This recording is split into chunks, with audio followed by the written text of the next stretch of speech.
8h05, recebendo o Carlos Brefori, atualmente presidente da Academia Araçatubense de Letras. Carlos, para mim é um prazer recebê-lo, você aqui, desta manhã de terça-feira, dentro do Jornal da Viva, e falar de educação, falar de literatura, é algo que nos deixa bastante animado. Bom dia.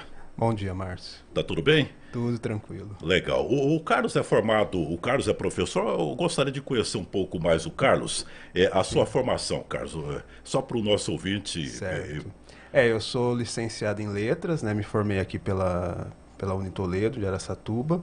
E aí prossegui os estudos de pós-graduação, né? Fiz o meu mestrado em Teoria da Literatura na Unesp de São José do Rio Preto.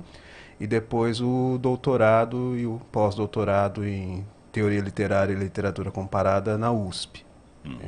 E desde 2017 me tornei membro da Academia Araçatubense de Letras. E eu acredito que isso é muito importante para a tua carreira, para a tua vida, né, Carlos? Sim, com certeza.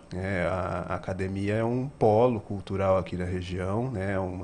É uma instituição que tem aí como objetivo básico, né, esse fomento da literatura, a descoberta de autores locais, não só da área da literatura propriamente dita, né, mas pessoal ligado à educação, ao jornalismo, né, nós temos acadêmicos que vêm da área de história, da área do jornalismo, da comunicação, que escrevem biografias, então é um grupo bastante assim eclético de escritores. Ô Carlos, você que lida com alunos,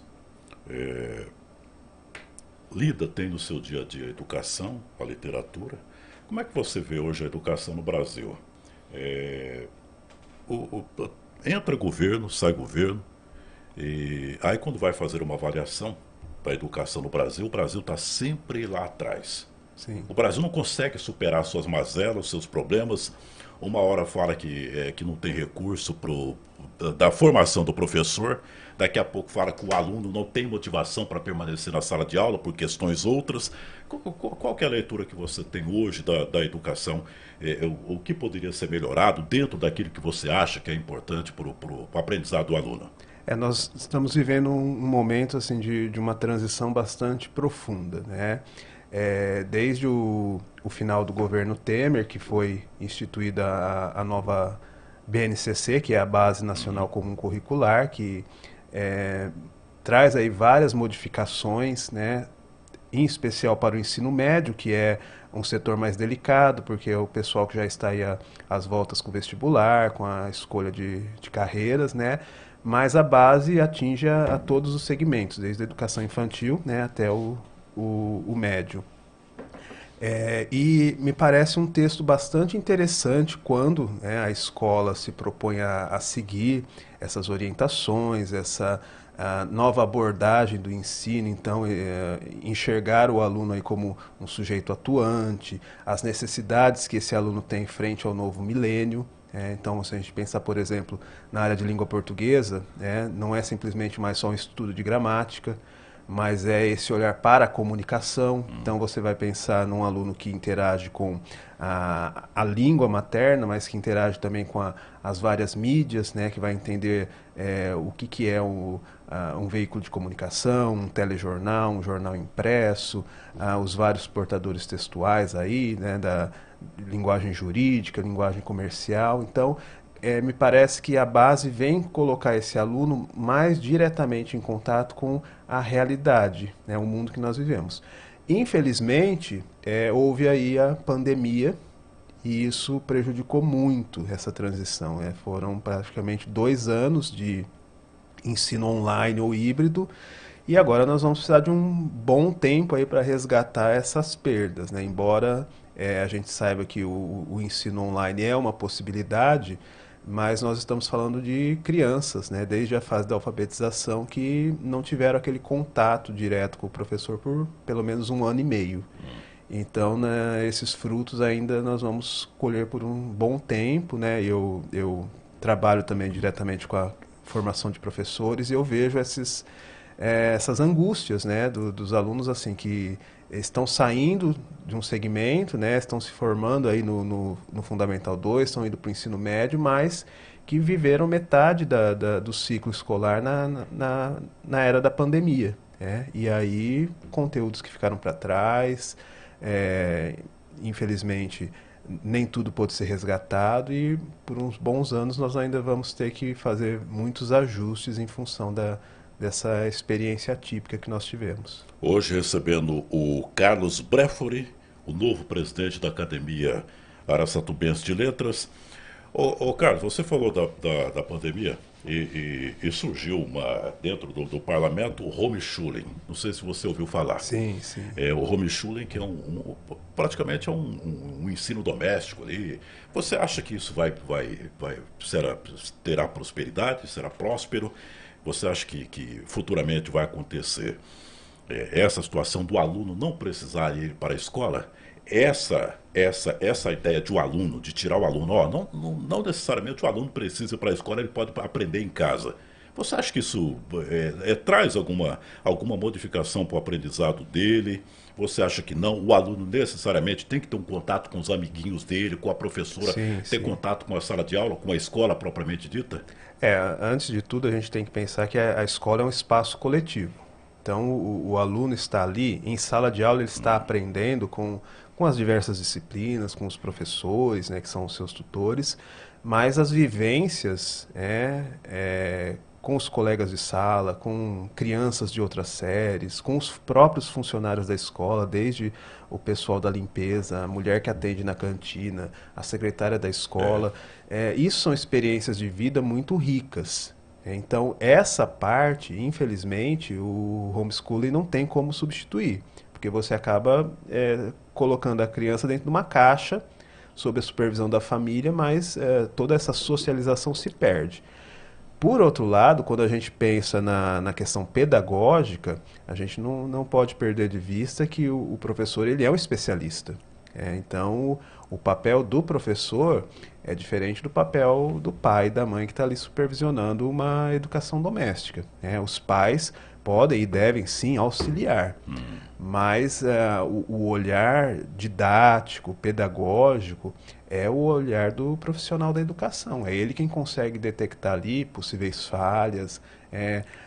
Hoje em dia, a gente pensa muito na questão da educação inclusiva, as crianças que têm aí diversas deficiências e que precisam de um amparo específico. Então, cada vez mais a escola se abre para essa diversidade. Então, eu acho que essa fase aí da pandemia foi uma fase de exceção, mas eu não enxergo uma criança ainda em formação, sem a sua autonomia estabelecida, privada dessa socialização escolar e desse contato direto com os professores. Hoje recebendo o Carlos Brefori, gente. Ele é presidente da Academia Araçatubense de Letras. Ô Carlos, vamos falar da academia. Como é que foi esse processo de escolha? Como é que é feito? Há um sorteio dentro da própria academia para escolher ou é alternância de poder natural? De acordo com o estatuto da academia, a academia já está em funcionamento há 30 anos, né? E ela tem um estatuto com regras, né, que os membros, os acadêmicos, devem seguir. Dentro dessas regras, nós temos as questões administrativas. Então, é previsto que a cada 2 anos mude-se não só o presidente, mas o corpo administrativo. Então, o primeiro secretário, o segundo secretário, o primeiro tesoureiro, o segundo tesoureiro. Isso é um processo de eleição interna. Então, a academia foi fundada em novembro de 1992 e é justamente, né, nesse mês que se dá então a posse, né, a transição de uma gestão para outra. Nos meses anteriores foi aberto um edital ali entre os acadêmicos, né, um comunicado de que a gestão do atual presidente, que é o Arnon Gomes, até então estaria chegando ao fim, e os acadêmicos, né, interessados poderiam se candidatar.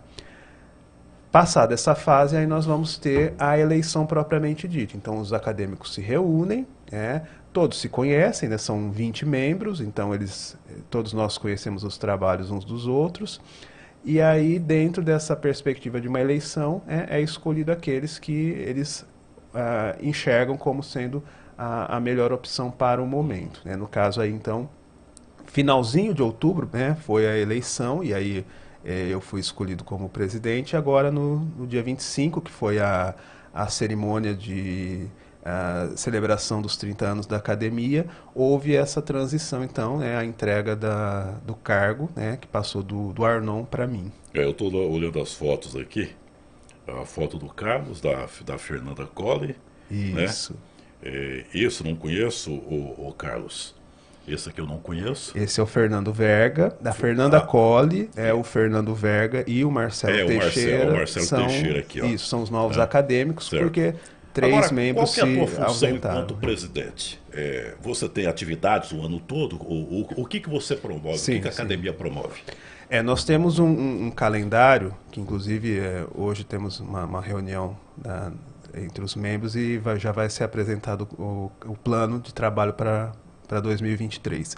Então, existem as reuniões que são de caráter ordinário. Então, todos os meses nós temos uma reunião dos membros, entre os membros da academia, com uma alternância. Então, nos meses ímpares, são reuniões fechadas, porque são as chamadas reuniões administrativas. Então, a gente discute a questão orçamentária, questão de projetos, né, o que vai ser feito nos meses subsequentes, eventos que surgem na cidade, né, nós temos aí diversos eventos como o concurso de contos promovido pela Secretaria de Cultura, o Festival Literário e como que a academia pode ajudar e participar desses eventos. Nos meses pares são as chamadas reuniões abertas.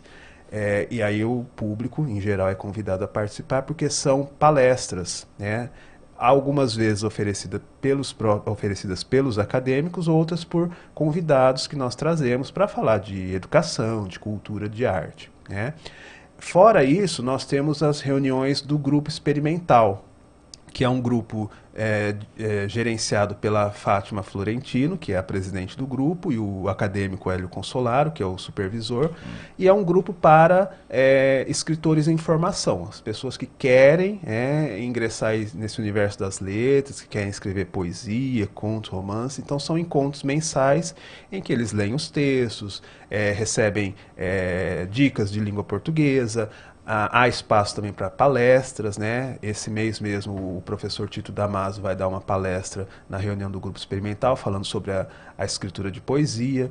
Então essas são as reuniões, digamos assim, de catálogo, né? Então 2 por mês, uma de acadêmicos, uma do grupo experimental. Fora isso, nós vamos ter outros eventos, outras atividades, inclusive por conta das comemorações que nós vamos ter ano que vem, né? Centenário de Lígia Fagundes Telles, 50 anos de Pablo Neruda, do falecimento de Pablo Neruda, 200 anos de Gonçalves Dias, né, do nascimento de Gonçalves Dias. Então, temos muitas celebrações e aí alguns eventos especiais que vão acontecer durante o ano, envolvendo, né, os acadêmicos, o pessoal do grupo experimental e abertos também, né, esses eventos para a população em geral. Carlos, para a gente encerrar, qual que é o critério para as pessoas entrarem na Academia Araçatubense de Letras? Não é assim, eu vou me propor a entrar e quero entrar porque eu escrevi um livro. O que é preciso ter? A academia ela tem um número, né, fechado de membros. Então são 20 cadeiras, né, seguindo aí os moldes da Academia Brasileira. Esse né? pessoal, não te interrompendo, esse pessoal fica de forma indeterminada. Sim, sim. Eles podem querer sair. Pode. A questão assim, alguns acadêmicos, né, já falecidos, que aí automaticamente se abre um edital para a nova vaga, ou o acadêmico tem, né, o direito de pedir um afastamento, né, que aí é definitivo, e aí ele passa a condição de acadêmico agregado, ou seja, ele não tem mais voto, né, ele não pode ser votado para nenhum cargo ali dentro, mas ele continua tendo o título, né, de imortal ou de acadêmico, né? Mas nós temos as 20 cadeiras, né, que necessariamente têm que ser preenchidas. Quem pode, no caso de surgir uma vaga, como esse ano, né, foram 3 vagas, quem pode se inscrever para a academia? Primeiro tem que ser alguém residente em Araçatuba, né? Então é uma academia araçatubense. O acadêmico, né, o aspirante acadêmico tem que ser nascido, tem que morar aqui, não necessariamente ser nascido. E para se inscrever ele tem que apresentar um livro impresso de autoria única. Então, não pode ser uma coletânea, não pode ser uma produção em blog, não pode ser um e-book. Então, tem que ser um livro impresso em que ele seja o único autor.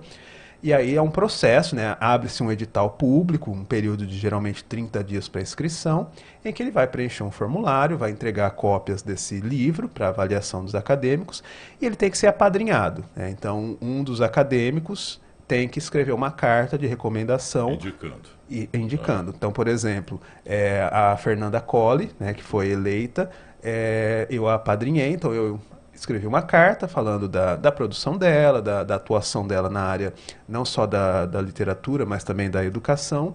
E aí há uma sessão fechada em que os inscritos são avaliados e são votados pelos acadêmicos atuais, né? Feita essa votação, acontece o que a gente chama escolha por aclamação, ou seja, não são votos contados, então é o total. Então, os 3 mais votados, no caso, né, como foi esse ano, que eram 3 vagas, eles recebem a totalidade dos votos presentes, né? Aí a gente chama isso de voto por aclamação e há uma ata em que nós assinamos dando a posse a esses acadêmicos que assumem, né, a partir do ano seguinte. Então, eles já foram empossados, né, já receberam aí o seu Pellerini, que é o símbolo aí do imortal. Legalmente, a partir de janeiro, eles já estão aí na jornada de trabalho conosco. Quem é que é o membro mais velho? Consegue lembrar? Quem já está ali desde a fundação, né, que é uma das acadêmicas que fundou o grupo, é a professora Maria Lourdes Campese. É a única restante aí Desde a fundação? Desde a fundação, em 92, né?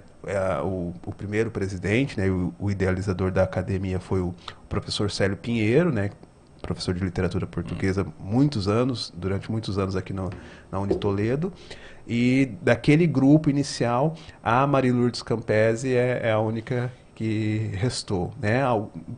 Muitos falecidos, outros acabaram pedindo afastamento aí ao longo dos anos, né? Mas hoje o quadro de acadêmicos é um quadro bem diferente daquele de 30 anos atrás. Muito bem. Legal, né, Twin?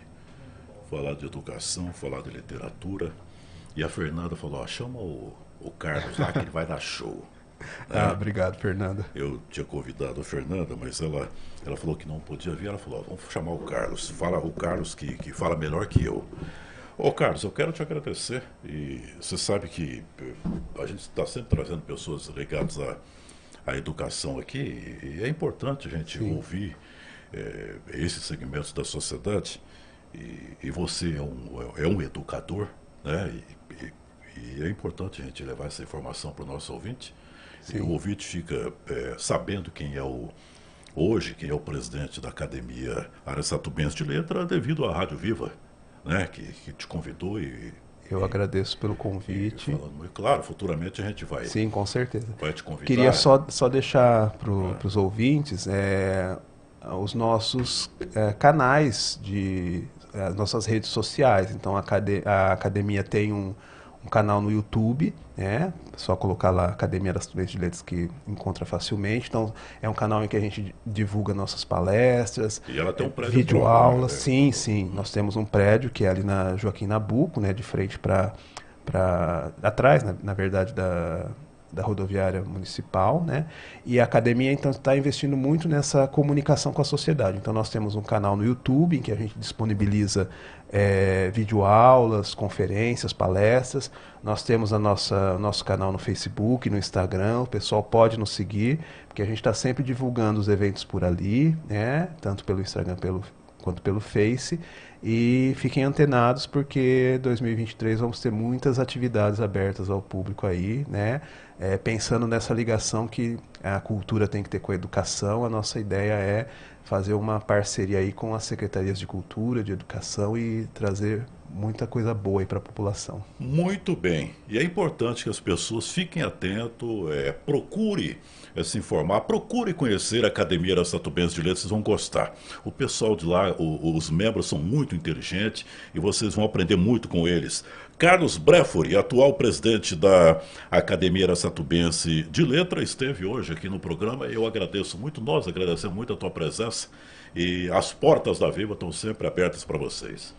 Eu que agradeço, Márcio. Obrigado. Bom dia a todos. Legal. Vamos para o intervalo, voltamos já já. Jornal da Viva, o jornal de verdade.